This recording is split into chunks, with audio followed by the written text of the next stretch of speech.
আসসালামু আলাইকুম, আহমেদ ক্লাসমে আপনাদের সবাইকে স্বাগতম জানাই। আমি ফাহিম। এই ভিডিওটি এসএসসি ফিজিক্স চ্যাপ্টার 5 কাজ ক্ষমতা শক্তির একটি উদ্দীপক সহ ম্যাথমেটিক্যাল প্রবলেম নিয়ে। এই উদ্দীপক থেকে আমি 3টা কোয়েশ্চেন লিখে রাখছি, যেটা সলভ করতে পারলে নিক্ষিপ্ত বস্তুর ক্ষেত্রে কাজ ক্ষমতা শক্তি থেকে কী কী কোয়েশ্চেন আসতে পারে সেটা সম্পর্কে খুব ভালো একটা আইডিয়া পাওয়া যাবে এবং ওই রিলেটেড যত সৃজনশীল আসবে ইনশাআল্লাহ কোনো প্রবলেম হবে না। মেট্রিক লেভেল এবং ইন্টারমিডিয়েট দুইটাতেই এটা গুরুত্বপূর্ণ। তো মনোযোগ দিয়ে একটু দেখি কোয়েশ্চেনটা কী দেওয়া আছে। 250 গ্রাম ভরের একটি বস্তুকে 49 মিটার পার সেকেন্ড বেগে খাড়া উপর দিকে নিক্ষেপ করা হলো। অর্থাৎ একটা বস্তুকে উপর দিকে নিক্ষেপ করা হয়েছে যার ভর 250 গ্রাম এবং কত বেগে নিক্ষেপ করা হয়েছে সেটা হচ্ছে 49 মিটার পার সেকেন্ড বেগে। আচ্ছা, একটা জিনিস মাথার মধ্যে রাখেন, যখন একটা বস্তুকে নিক্ষেপ করা হয় যতই উপর দিকে উঠতে থাকে ততই তার বেগ কমতে থাকে এবং সর্বোচ্চ উচ্চতায় ওঠার পর তার বেগ শূন্য হয়ে যায়। অর্থাৎ নিক্ষিপ্ত বস্তুর ক্ষেত্রে শেষ বেগটা শূন্য হয়ে যাওয়ার কারণে সে আর উপরের দিকে যায় না, আবার নিচের দিকে পড়তে থাকে। তো নিচের দিকে যখন পড়বে তখন সর্বোচ্চ উচ্চতা থেকে নিচের দিকে পড়তেছে, অর্থাৎ আদি বেগটা 0 ধরতে হবে পড়ন্ত অবস্থায়। আচ্ছা, এই জিনিসটা মাথার মধ্যে রেখে দিয়েন। তো প্রথমে আসেন, প্রথম যে কোয়েশ্চেনটা আসতে পারে সেটা কি, সর্বোচ্চ উচ্চতায় উঠতে বস্তুটি কত সময় লাগবে সেটা আমরা বের করব। তো প্রথমটার আনসার আমি করে দিচ্ছি। এখানে যেই ডাটাগুলা পাচ্ছি সেটা আমরা লিখে নিই। কত বেগে নিক্ষেপ করা হয়েছে? আদি বেগটা হচ্ছে 49 মিটার পার সেকেন্ড। আচ্ছা, এবং এটা জানি যখন একটা বস্তু উপর দিকে উঠতে থাকে তার বেগটা ধীরে ধীরে কমতে থাকে এবং সর্বোচ্চ উচ্চতায় গিয়ে তার শেষ বেগ কী হয়ে যায়? 0 হয়ে যায়। দ্যাটস মিন আমি ভি এর ভ্যালুটা 0 মিটার পার সেকেন্ড লিখে নিলাম এবং আপনারা জানেন জি এর মানটা হচ্ছে 9.8 মিটার পার সেকেন্ড স্কোয়ার। এখন আমি বের করতে চাচ্ছি সর্বোচ্চ উচ্চতায় উঠতে সময় টি ইকুয়ালস টু হোয়াট। আমরা জানি V equals to U minus G T. তো এখানে কেন মাইনাস দিলাম? আমরা নিক্ষিপ্ত বস্তুর ক্ষেত্রে মাইনাস জি দিব, কারণ ত্বরণের দিকটা হচ্ছে নিচের দিকে। তো যেহেতু নিক্ষেপ করছি দিকটা উপর দিকে মিন করতেছে, এই জন্য মাইনাস জি দিতে হয়। কথাই ক্লিয়ার? পরন্ত বস্তুর জন্য প্লাস দিয়ে লিখবো আর নিক্ষিপ্ত বস্তুর জন্য এখানে কি দিয়ে লিখবো? মাইনাস দিয়ে লিখবো। মাইন্ড ইট, এই জিনিসটা মাথার মধ্যে রাখলেই হয়ে যায়। ইউ কত? 49। আচ্ছা, আমি সবগুলা বসাই দিচ্ছি, ধীরে ধীরে আগে একটু ক্যালকুলেট করে ফেলি।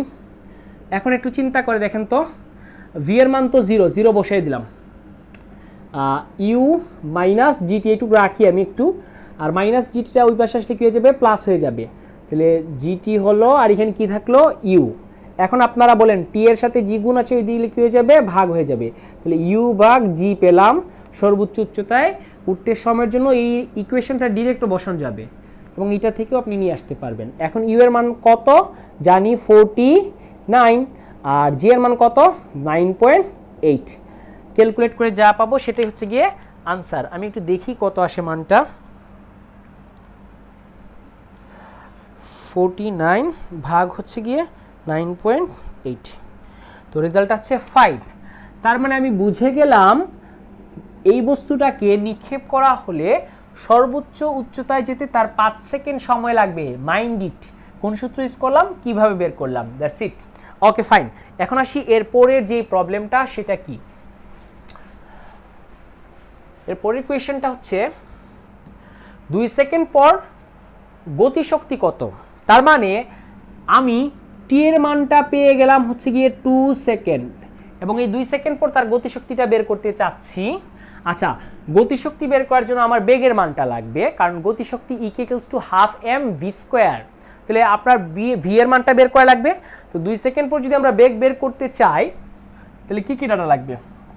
আদি বেগ আপনি জানেন সেটা হচ্ছে কত? 49 মিটার পার সেকেন্ড, কারণ এই বেগেই তার নিক্ষেপ করা হয়েছে। এই যে দেখেন 49 মিটার পার সেকেন্ড বেগে তার নিক্ষেপ করা হয়েছে, এটা হচ্ছে আদি বেগ। আচ্ছা, এখন আমরা জি এর মান জানি কত? 9.8 metre per second square. 2 second পর বেগ ভি হলে ভি ইকুয়ালস টু হোয়াট, এবং গতিশক্তি E K is equals to what? 2 second পর বেগ V equals to U minus GT. ভাই কেন মাইনাস দিলাম? ওই যে নিক্ষিপ্ত বস্তুর জন্য মাইনাস দিতে হবে, এটা মাথার মধ্যে রাখেন। অবিকর্ষ ত্বরণের দিকটা হচ্ছে নিচের দিকে, তো নিক্ষেপে বিপরীত দিকে হওয়ার কারণে এখানে মাইনাস দিতে হবে মাস্ট। ইউ কত? 49, আর জি এর মান কত? 9.8 ইন্টু কত? 2। এখন এটাকে যদি ক্যালকুলেট করি কত পাবো 49 আর 9.8কে 2 দিয়ে গুণ করলে কত আসবে 19.6। এখন দেখি কত আসে 49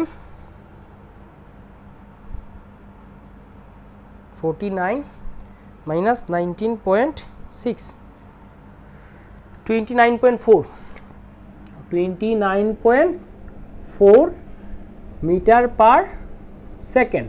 এটা হচ্ছে 2 সেকেন্ড পর বেগ। এখন 2 সেকেন্ড পর বেগ পেয়ে গেছেন, গতিশক্তি সহজে বের করে নিতে পারবেন। তো 2 সেকেন্ড পর গতিশক্তি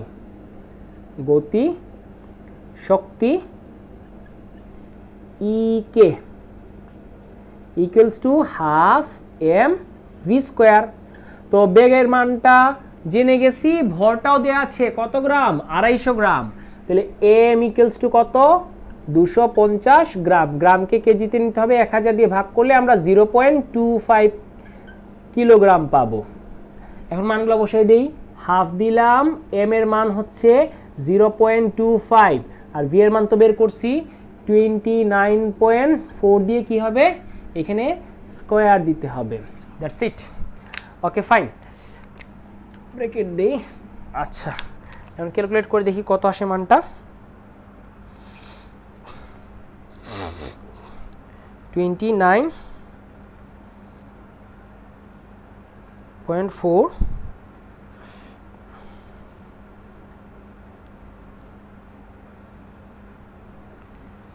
এটা আসছে 0.25, এটা আসছে ভাগ হচ্ছে গিয়ে 2, তাহলে কত আসলো 108.045 জুল। ক্যালকুলেশনটা ঠিকঠাক মতো করে নেবেন, একটু মিস্টেক হলেও হতে পারে। আমি ফোন দিয়ে ক্যালকুলেট করছি, ক্যালকুলেটরটা খুঁজে পাচ্ছি না। আচ্ছা, আশা রাখি আপনারা বুঝে গেছেন প্রসেসটা। 2 সেকেন্ড পর বেগ বের করলাম, দেন 2 সেকেন্ড পর গতিশক্তি, ভর জানেন, 2 সেকেন্ড পর বেগ জানেন, ক্যালকুলেট করে যে রেজাল্টটা আসবে সেটা হচ্ছে 2 সেকেন্ড পর গতিশক্তি। 3 সেকেন্ড পর বলতে পারে, 4 সেকেন্ড পর বলতে পারে, আপনারা হিসাব করে এই প্রসেসে করে ফেলবেন। আশা রাখি ইনশাল্লাহ কোনো প্রবলেম হবে না। এরপরের যে ম্যাথমেটিক্যাল প্রবলেম সেটা আমরা ভালো করে করতে চাই। কিভাবে কি আছে দেখেন, কি বলছে, নিক্ষেপের শুরুতে ও সর্বোচ্চ উচ্চতায় মোট শক্তি সমান থাকে, অর্থাৎ শক্তির নিত্যতা সূত্র মেনে চলে। আচ্ছা, আমরা জানি নিক্ষিপ্ত বা পরন্ত বস্তুর ক্ষেত্রে মোট শক্তি বলতে বোঝায় যান্ত্রিক শক্তি, আর যান্ত্রিক শক্তি হচ্ছে বিভব শক্তি এবং গতিশক্তির সমষ্টি। That's it. এখন নিক্ষেপের শুরুতে আমরা মোট শক্তি বের করব এবং সর্বোচ্চ উচ্চতায় মোট শক্তি কত সেটা বের করব। দুটো যদি সমান হয় তাহলেই সেটা শক্তি নিত্যতা সূত্র মেনে চলবে। এখন আপনি চিন্তা করে দেখেন, নিক্ষিপ্তের শুরুতে উচ্চতা 0, ভূমি থেকে কাউন্ট করলে ভূমি হতে উচ্চতা 0, তার মানে উচ্চতা 0 হয়, বিভব শক্তি 0 হবে। তাহলে এই জিনিসটা আমরা একটু মাথার মধ্যে রেখে দিব। 3 নম্বরের আনসারটা বের করতেছি। নিক্ষেপের শুরুতে উচ্চতা 0 হওয়ায় উচ্চতা 0 হইলেই বিভব শক্তি 0 হয়। EP1 সমান হচ্ছে 0 জুল। কথা ক্লিয়ার? আচ্ছা, এখন দেখেন নিক্ষেপের শুরুতে বেগ কত 49 মিটার পার সেকেন্ড।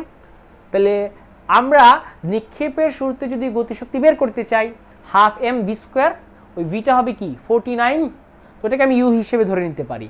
তাহলে নিক্ষেপের শুরুতে বিভব শক্তি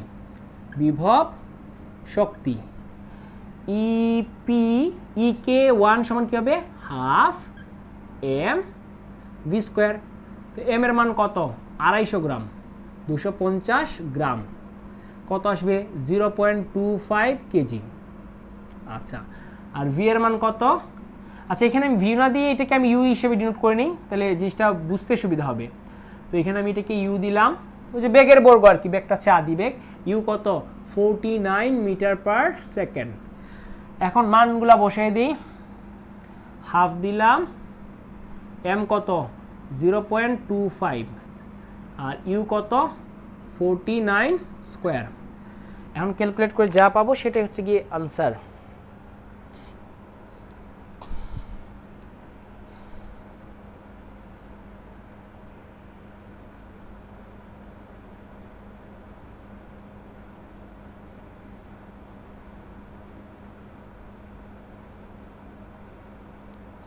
আচ্ছা, তাহলে রেজাল্টটা পেলাম হচ্ছে গিয়ে 300.125 জুল। তার মানে নিক্ষেপের শুরুতে মোট শক্তি কত হবে? সুতরাং নিক্ষেপের শুরুতে মোট শক্তি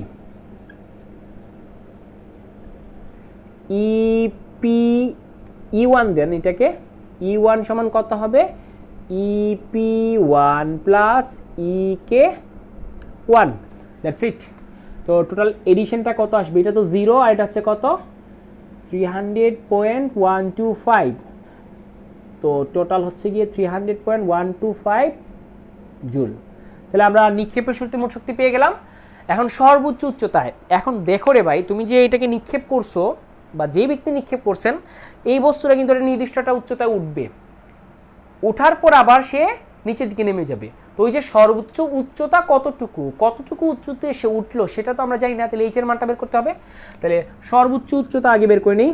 সর্বোচ্চ উচ্চতা এইচ হলে, সর্বোচ্চ উচ্চতা এইচ হলে আমরা এখন উচ্চতাটা বের করব।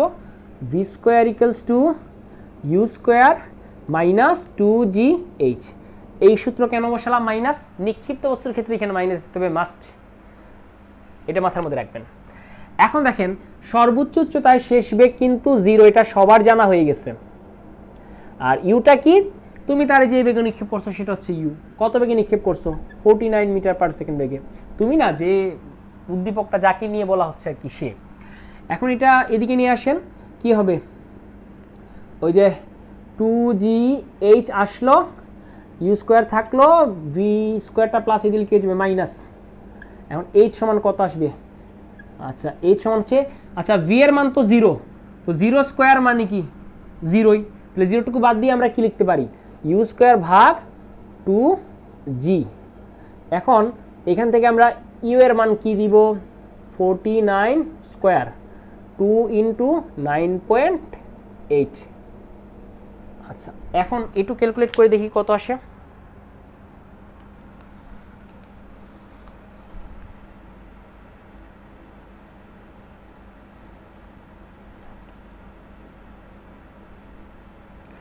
আচ্ছা, তো রেজাল্টটা আমরা পেয়ে গেছি। এইচ এর মানটা হচ্ছে 122.5 মিটার। তাহলে সর্বোচ্চ উচ্চতা আমরা পেয়ে গেছি। যেহেতু সর্বোচ্চ উচ্চতা পেয়ে গেছি, এখন আমরা কি বের করে ফেলবো? সর্বোচ্চ উচ্চতায় একটু চিন্তা করে দেখেন, সর্বোচ্চ উচ্চতায় বেগ শূন্য হয়, কি শক্তি শূন্য হবে? গতিশক্তি শূন্য। তাহলে সর্বোচ্চ উচ্চতায় বেগ শূন্য হওয়ায়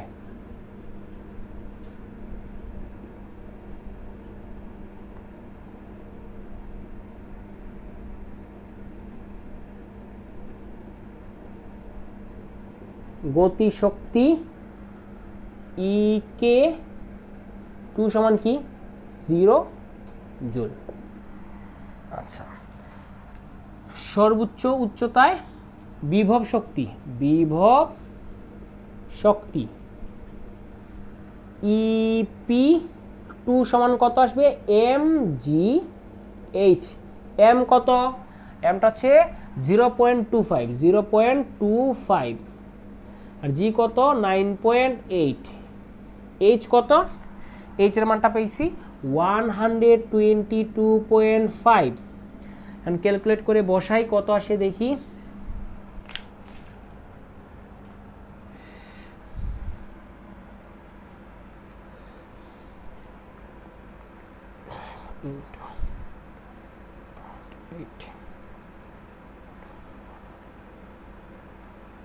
হ্যাঁ, রেজাল্টটা হচ্ছে গিয়ে 300.125 জুল। তাহলে এখন বলতেই পারি সর্বোচ্চ উচ্চতায় মোট শক্তি E2 সমান হবে EK2 প্লাস EP2। EK2 তো 0ই, আর EP2 কত? 300.125, টোটাল রিলেশন হচ্ছে 300.125 জুল। তাহলে আমরা বলতেই পারি সর্বোচ্চ উচ্চতায় মোট শক্তি যতটুকু, নিক্ষেপের শুরুতে মোট শক্তি ঠিক ততটুকু, তার মানে শক্তির নিত্যতা সূত্র মেনে চলে। এখন দেখেন, যখন আমরা একটা বস্তুকে নিক্ষেপ করব, তখন যেই বেগে নিক্ষেপ করব ওই বেগের কারণে সমস্ত শক্তি হয় গতিশক্তি, আর নিক্ষেপের শুরুতে উচ্চতা শূন্য হওয়ার কারণে বিভব শক্তি থাকে না, সমস্ত শক্তি গতিশক্তি হয়। আর যখন উপর দিকে উঠতে থাকে গতিশক্তি কমতে থাকে, আর উচ্চতা বাড়ার কারণে বিভব শক্তি বাড়তে থাকে। সর্বোচ্চ উচ্চতায় গিয়ে বেগ শূন্য হয়, গতিশক্তি শূন্য হয়ে যায়, এবং সমস্ত বিভব শক্তি গতিশক্তিতে, সমস্ত মানে বেগ শূন্য হয়, গতিশক্তি শূন্য হয়ে যায়, এবং সমস্ত গতিশক্তি বিভব শক্তিতে পরিণত হয়ে যায়। তার মানে শক্তির কনভার্ট হয় এবং মোট শক্তি প্রত্যেকটা পয়েন্টে কি থাকবে, সেম থাকবে। সেটা নিক্ষিপ্ত বস্তুর জন্য হোক এবং ফরন্ত বস্তুর জন্য হোক, ডাজ নট ম্যাটার। ম্যাটার হচ্ছে মোট শক্তি সবসময় অপরিবর্তনীয় থাকবে। তাহলে যেহেতু সমান আসছে, তার মানে শক্তি নিত্যতা সূত্র মেনে চলছে। আশা রাখি আপনারা নিক্ষিপ্ত বস্তুর ক্ষেত্রে এই ম্যাথমেটিক্যাল প্রবলেমে আর কোনো প্রবলেম ফেস করবেন না ইনশাআল্লাহ। আল্লাহ হাফিজ।